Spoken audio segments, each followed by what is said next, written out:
Alright, figured I'd do a live update from Playa del Carmen in Mexico and see what's going on. Well, yeah, I've named the city, and how did I get here? Good story, good question. Some friends happened to be going and said, want to come along? And I thought, nah, I don't really have any vacation time off, and that was the only excuse I really had. I got the money, it's cheap, I hadn't been on vacation in a year, so I figured, okay, why not? Part of it is I figured at my contract where I work was I didn't know if it'd still be active by the time this came up, so I figured, why not? And if it is still going, they'll probably be okay with me taking a week off. And they were, it's not paid, so there's that, but why not? Live a little, have some fun. Alright, and what's it like? So the place is, it's really nice. It's definitely, we're in a tourist area, so it's they pretty well taken care of, I guess. Unfortunately, the weather is thunderstorms, mostly clouds, rain, pockets of sunshine though, which can be pretty cool at times, although it is what it is. It's the off season. If it were the good season, the tourist season, I guess there'd be a lot more crowds. So there is that.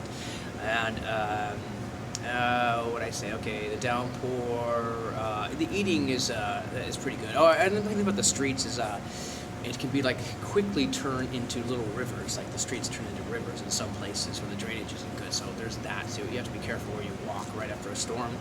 All right, so covered that. And eating and drinking. That's kind of been the main thing about this trip, is going to places to eat some good Mexican food and then drinking some beers. So the restaurants to eat, the bars to have beers.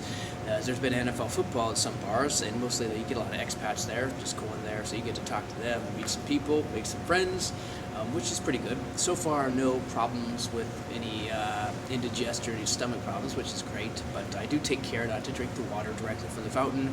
Use bottled water or those big containers. I don't even actually, no one told me about this, but I don't drink the ice. I don't have ice just because ice is made from water, and I don't know if the water went in was bottled water, but it seems like who would make ice from bottled water? I wouldn't. So rather than take a risk, I just figured I'll just drink a little bit warmer Coke. It's not the biggest problem in the world. And the price is good overall. I would say at some places your dollar goes really far. You can have a great meal for $5 worth.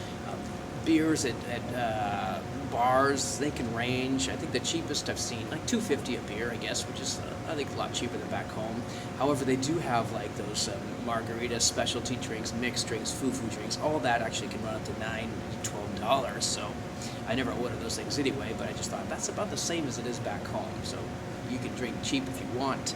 And of course, the main beers are. I'll show that later. So there's a few of them to cover.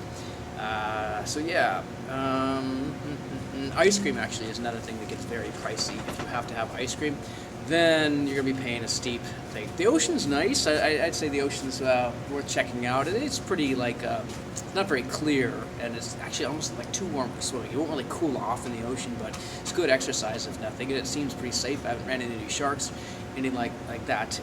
One note is it's extremely humid here, so you get here, be prepared for that. Just bring clothes that don't cover a lot of skin, I guess. You have shorts and tank tops and t-shirts.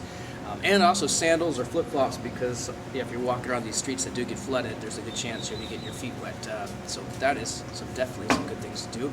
Another thing you have to get used to is the barkers. They're everywhere trying to solicit you for everything from selling you drugs or cigars. I mean, yeah, not all is illegal, but selling you the drugs, the cigars, or the massages, or the food, or the vacations, is everything. You just pass over and over and over. You just have to kind of ignore them and walk past them. It almost seems rude, but they just go on to the next person. Yeah, there's nothing to do about that. You're walking down the tourist street. They're going to be everywhere. They are everywhere. Not too many beggars, though, actually. I haven't seen a lot of beggars on the tourist street. So, let's see. Yeah, for my recommendation, I think it's cool for a few days. If you're looking for stuff that you have to constantly have things to do, then good for a few days.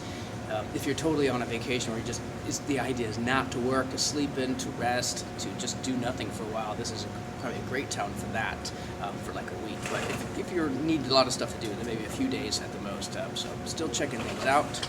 And I know there's pyramids and caves and ruins, so I'll have to do that too, but we'll see. All right, signing out.